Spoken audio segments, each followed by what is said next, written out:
Hi guys, welcome back. ఇప్పుడు మీరు ఒక కుర్తీ చూస్తున్నారు. ఇది వచ్చేసి మన క్లయింట్ది.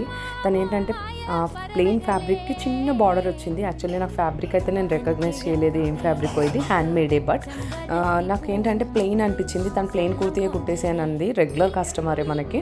బట్ నేనేంటంటే రెగ్యులర్గా మనం ఇది ప్లెయిన్ కుడితే ఆ లుక్ రాదు, ఎందుకంటే కలర్ డ్రై ఉంది. ఫ్యాబ్రిక్ క్వాలిటీ బాగుంది కానీ కలర్ అయితే చాలా డ్రై ఉంది. సో దీన్ని కొంచెం మనం ఏదైనా రీక్రియేట్ చేయాలని అనుకున్నాను. సో సింపుల్గా మగ్గం వర్క్ వేసాను. తను ఏంటంటే వర్క్ కూడా నాకు హెవీ వద్దు, చాలా ఓన్లీ నాకు థ్రెడ్డే కావాలి అని అంది. బట్ నేను సింగిల్ థ్రెడ్ పెట్టినా అది ఎఫెక్ట్ రావట్లేదు కాబట్టి చిన్న పర్ల్స్ యూజ్ చేశాను, సౌత్ సీ కలర్. అండ్ దానికి మనము హ్యాండ్ దగ్గర చూసుకుంటే నేను 2 బార్డర్స్ అటాచ్ చేసేసి బార్డర్స్ మధ్యలో వర్క్ ఇచ్చాను.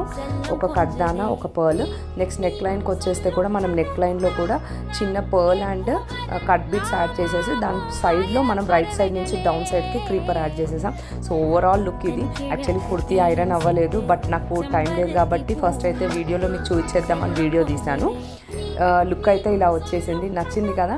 మీకు ఇలా కస్టమైజ్ చేయించుకోవాలని ఉంటే కిందన్న వాట్సాప్ నెంబర్కి పిన్ చేయండి. అండ్ మీకు నచ్చితే లైక్ చేయండి, కమెంట్ చేయండి, ఫాలో అవ్వండి. అండ్ మీ కమెంట్స్ అయితే నాకు చాలా ప్రెషియస్ అండి. ఇవే నాకు ఎంకరేజ్మెంట్ బేసిక్గా. So don't forget to comment and do follow me on my YouTube also. Bye bye, take care, thank you.